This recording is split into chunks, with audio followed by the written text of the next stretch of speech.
ఆంధ్రప్రదేశ్ ఉప ముఖ్యమంత్రిగా పవన్ కళ్యాణ్ తీసుకునే నిర్ణయాలు గాని, వ్యూహాత్మక ఆలోచనలు గాని ఇవన్నీ కూడా జగన్మోహన్ రెడ్డి కట్టుకున్న మేడలను పేక మేడల్లా కూల్చుతున్నాయి. ఎందుకింత మాట అంటున్నాం అనుకుంటున్నారా? వాటికి కూడా ఒక రీజన్ ఉంది.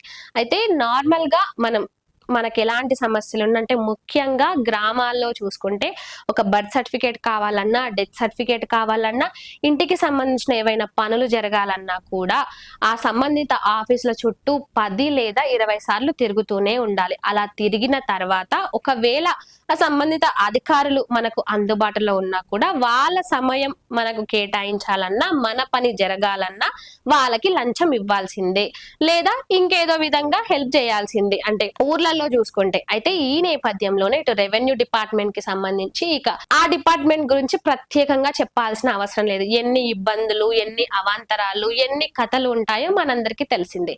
అయితే వీటన్నిటికీ సంబంధించి జగన్మోహన్ రెడ్డి హయాంలో సమస్యలన్నిటినీ పరిష్కరించాలనే ఒక ఆలోచనతో సచివాలయ వ్యవస్థను తీసుకొచ్చారు. ఓకే, సచివాలయ వ్యవస్థ మంచిగానే ఉంది. కానీ ఇక్కడ జగన్మోహన్ రెడ్డి చేసిన మిస్టేక్ ఏంటంటే సచివాలయ వ్యవస్థతో పాటు వాలంటరీ వ్యవస్థను కూడా తీసుకొచ్చారు. ఈ వాలంటరీ వ్యవస్థ వల్ల ఏం జరిగిందంటే మరీ ముఖ్యంగా ఇటు ప్రజలకి సచివాలయానికి మధ్య ఉన్న బాండ్ బ్రేక్ అయింది. అదే విధంగా ప్రజలకి ఎమ్మెల్యేకి ఉన్న బాండ్ కూడా బ్రేక్ అయింది. ఎందుకంటే ఇప్పుడు కామన్ పర్సన్ గా ఎలాంటి సమస్యలు మనకున్నా కూడా మనం ఎవరికి చెప్పుకుంటాం? మన సంబంధిత లోకల్లో ఉన్న నాయకులకి చెప్పుకుంటాం. సరే, వాళ్ళు కూడా అది పరిష్కరించలేరు, వాళ్ళ వల్ల కూడా కాదనంటే ఆ తర్వాత పై లెవెల్లో ఉన్న ఎమ్మెల్యేను ఆశ్రయిస్తాము. అయితే ఆ ఎమ్మెల్యేను ఆశ్రయించినప్పుడు మన సమస్య చెప్పుకోవడం, ఆయన దానికి పరిష్కరించడం, ఇది మన ఇద్దరి మధ్యలో ఉంటే అది సాఫీగా జరిగిపోతుంది. కానీ ఈ వాలంటరీ వ్యవస్థ వల్ల ఇక్కడ జరిగిన తప్పేంటంటే ఎవరి సమస్యలున్నా అవి ఎమ్మెల్యే వరకు పోకపోవడం, మరి ముఖ్యంగా వాళ్ళు ఏమైనా పరిష్కారం చెప్పినా కూడా అవి ప్రజల వరకు రాకపోవడం, ఈ విధంగా ఇలాంటి సమస్యలు ఎదురవుతూనే ఉన్నాయి. అయితే కూటమి అధికారంలోకి వచ్చిన తర్వాత ఈ సచివాలయ వ్యవస్థని అలాగే ఉంచారు, దాని జోలికి వెళ్ళలేదు.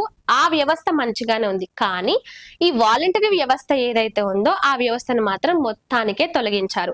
ఇక ఆ వ్యవస్థ వల్ల ఎలాంటి ఉపయోగం లేదు. మరి ముఖ్యంగా ప్రజల సమస్యలు నాయకులకు చెప్పుకునే విషయంలో గాని, నాయకులు చెప్పినవి ప్రజల వరకు కూడా ఈ వాలంటీర్ వ్యవస్థ వల్ల మధ్యలో కొన్ని ఆటుపోట్లు జరుగుతూనే ఉన్నాయి. సో ఇలాంటివి రిపీట్ కావద్దు అనే ఒక ముఖ్య ఉద్దేశంతో ఇటు కూటమి అధికారంలోకి వచ్చిన తర్వాత పంచాయతీరాజ్ శాఖ మంత్రిగా ఉప ముఖ్యమంత్రి పవన్ కళ్యాణ్ తీసుకున్న నిర్ణయం. అయితే ఈ నిర్ణయం మాత్రమే కాకుండా ఇటు గ్రామ పంచాయతీ లెవెల్లో చూసుకుంటే గ్రామ పంచాయతీ కార్యదర్శులు ఉంటారు. అయితే ఆ కార్యదర్శుల వాళ్ళ పోస్ట్ ని అప్గ్రేడ్ చేస్తూ వాళ్ళని పంచాయతీ అధికారులుగా నియమించారు. అంతేకాకుండా దాదాపుగా 10,000 మంది పోస్టులను కూడా అప్గ్రేడ్ చేశారు.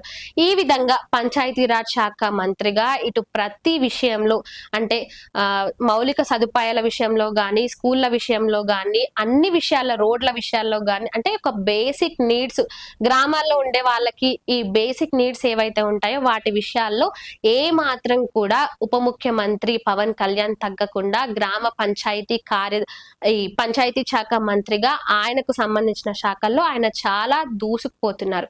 ఇక ఈ నేపథ్యంలో మనం నార్మల్ గా చూసుకున్నట్లయితే ఈ ప్రభుత్వ అధికారులు ఎవరైతే ఉంటారో, ప్రభుత్వ ఉద్యోగాల్లో ఉండే వాళ్ళు ఎలా ఉంటారు? చెట్టుకొకరు పుట్టకొకరు అన్నట్టుగా తల్లొకతోన పిల్లొకతోన ఈ విధంగా ఉంటారు. అయితే దీనికి కూడా ఒక మంచి పరిష్కారాన్ని తీసుకొచ్చారు ఉప ముఖ్యమంత్రి పవన్ కళ్యాణ్. అయితే మీరు ట్రాన్స్ఫర్ చేసుకోవాలని అనుకుంటే అది ఫ్రీగా చేసుకోవచ్చు, అందులో ఎలాంటి అభ్యంతరం లేదు. అయితే ఉప ముఖ్యమంత్రి పవన్ కళ్యాణ్ ఈ ప్రభుత్వ ఉద్యోగాలకు సంబంధించి ఉద్యోగులు ఎవరైతే ఉంటారో వాళ్ళు ఫ్రీగా ట్రాన్స్ఫర్ చేసుకోవచ్చు, అందులో ఎలాంటి ఇబ్బందులు లేవు, ఎలాంటి ఖర్చు కూడా ఉండదంటూ వాళ్ళకి ఒక గుడ్ న్యూస్ చెప్పారు. ఇక ఈ నేపథ్యంలో ఇప్పుడు అందరూ ఒకేతోన ఉండి అంటే ప్రభుత్వ ఉద్యోగం చేసుకునే వాళ్ళు ఆ కుటుంబం మొత్తం ఒకే దగ్గర ఉండే సదుపాయాన్ని కూడా కల్పించినట్లే అనుకోవాలి.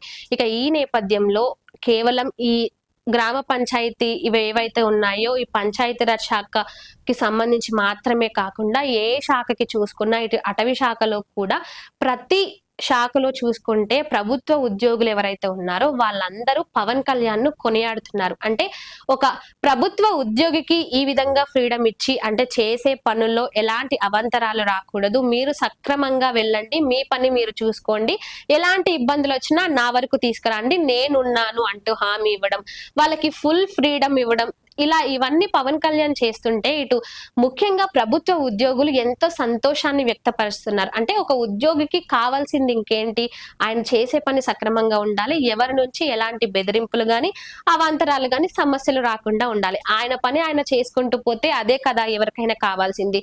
ఇక పవన్ కళ్యాణ్ ఈ విధంగా ప్రభుత్వ ఉద్యోగులకు హామీ ఇవ్వడంతో ముఖ్యంగా ప్రభుత్వ ఉద్యోగులు పవన్ కళ్యాణ్ ను చాలా చాలా చాలా గొప్పగా కొనియాడుతున్నారు, మెచ్చుకుంటున్నారు. ఇక అదే విధంగా అంటే కేవలం ఈ విషయాల్లో మాత్రమే కాకుండా అన్ని రంగాల్లో చూసుకున్నా, ఎక్కడికి వెళ్ళినా ఏ సమస్య ఉన్నా అక్కడికి వెళ్ళి పవన్ కళ్యాణ్ అక్కడ మాట్లాడడం, వాళ్ళతో ఆ సమస్యకు సంబంధించి సత్వర పరిష్కారమా, శాశ్వత పరిష్కారమా, అసలు ఎలాంటి పరిష్కారము, అసలు ఆ ప్రాబ్లం ఎంతుంది, దాని తీవ్రత ఏంటి, ఇవన్నీ కూడా తెలుసుకొని వాటికి సంబంధించిన అధికారులతో మాట్లాడి వాటికి సంబంధించి ఒక తుది నిర్ణయం తీసుకోవడమో లేదా కొన్ని రోజుల్లో దాన్ని పరిష్కరిస్తానని హామీ ఇవ్వడము, ఇవన్నీ పవన్ కళ్యాణ్ చేయడం ఇటు అందరిని అంటే ఆంధ్రప్రదేశ్ ప్రజల్లో గాని ప్రభుత్వ ఉద్యోగుల్లో గాని అందరిలో కూడా పవన్ కళ్యాణ్ పై మక్కువ పెరుగుతూనే ఉంది. ఎక్కడ కూడా ఏ విషయంలో కూడా కాంప్రమైజ్ అవ్వకుండా, ఏ రంగంలో చూసుకున్నా ఏ విషయంలో చూసుకున్నా కూడా ప్రతి దాంట్లో ముందుంటూ ఇటు అటవీ శాఖ గాని, పంచాయతీ శాఖ మంత్రిగా గాని, లేదంటే ఉప ముఖ్యమంత్రిగా గాని, ఇటు ఎలాంటి సమావేశాలున్నా వాటికి హాజరవ్వడం, ఎక్కడ ఏ ప్రాబ్లం ఉన్నా అక్కడికి వెళ్ళి అక్కడ పర్యటించడం, ఇలా అన్ని రకాలుగా అన్ని శాఖలను చాలా చాకచక్యంగా, చాలా అద్భుతంగా, ఎంతో ఆలోచనతో పవన్ కళ్యాణ్ ఈ విధంగా చూసుకుంటూ ప్రతి దాన్ని పరిష్కరిస్తూ, అదే విధంగా ఇక్కడ పవన్ కళ్యాణ్ విషయంలో ఇంకొకటి కూడా మెచ్చుకోవాల్సిన విషయం ఉంది. ఏంటంటే ఇప్పుడు ఏ శాఖకు సంబంధించిన నిధులు రిలీజ్ అయినా కూడా గత ప్రభుత్వ హయాంలో జగన్మోహన్ రెడ్డి అధికారంలో ఉన్నప్పుడు ఒక శాఖలో నిధులు అక్కడ నుంచి రిలీజ్ అయితే మరో శాఖకు సంబంధించి అంటే ఈ పథకాల విషయంలో, సంక్షేమ పథకాల విషయంలో ఆయన ఈ నిధులన్నిటినీ డీవియేట్ చేసేవారు. కానీ ఇక్కడ పవన్ కళ్యాణ్ మాత్రం అలా ఎక్కడా చేయలేదు.